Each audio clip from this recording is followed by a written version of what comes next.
Donc bonjour Ingrid, est-ce Bonjour que, Lucas. est-ce que vous pourriez vous présenter, dire votre âge et votre profession? Alors j'ai 45 ans et je suis secrétaire de direction dans un établissement scolaire du second degré. D'accord.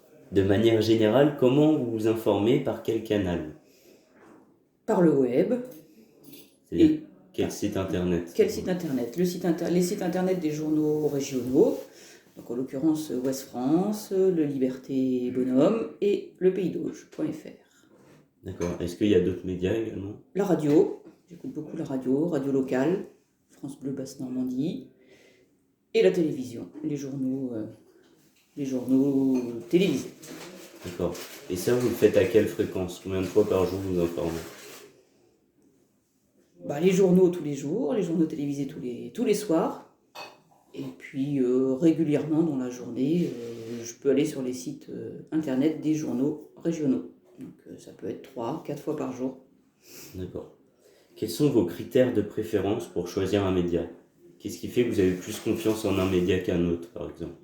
Je fais plus confiance aux médias de proximité, Pourquoi donc? parce que pour moi l'information est plus locale et me concerne un peu plus, et plus proche du terrain que les grands médias nationaux. Est-ce que vous regardez aussi des émissions d'infodivertissement comme Touche pas à mon poste ou Quotidien? Quotidien, oui. Touche pas à mon poste, non.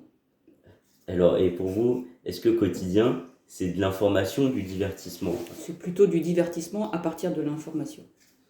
Pour vous, il y a combien de pourcents d'information dans le Quotidien par rapport au divertissement?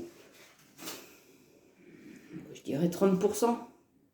Et, 30%, et à partir de cette information, il crée du divertissement. d'accord. Et pour vous, le divertissement peut être de l'information? Oui, pourquoi pas, ouais.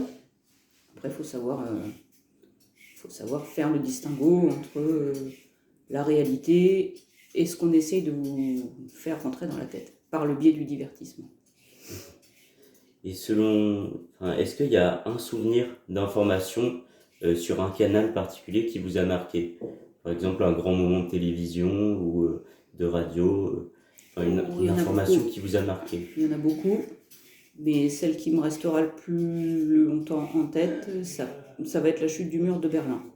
J'avais 12 ans et on était devant la télévision et voilà, il se passait des choses qu'on n'avait jamais vues, quoi. C'est-à-dire, Cette envie de liberté des gens, enfin, moi j'avais pas pris conscience que certaines personnes étaient bloquées dans leur ville sans pouvoir aller rencontrer leur famille qui était de l'autre côté de ce fameux mur, et c'est des gens qui ne s'étaient pas vus des fois depuis des dizaines et des dizaines d'années, qui en fracassant ce mur pouvaient se retrouver, et on voyait de l'amour qui se dégageait de ces images, et c'était super. et c'était, vous avez dit, la télévision, quelle chaîne? Toutes les chaînes nationales, j'ai pas souvenir d'une chaîne en particulier. De toute façon, ça tournait en boucle sur toutes les, comment- tous les journaux télévisés, puisqu'on n'avait pas encore de chaîne d'information en permanence. Ok. Bah, merci beaucoup Ingrid. Mais je vous en prie, Lucas.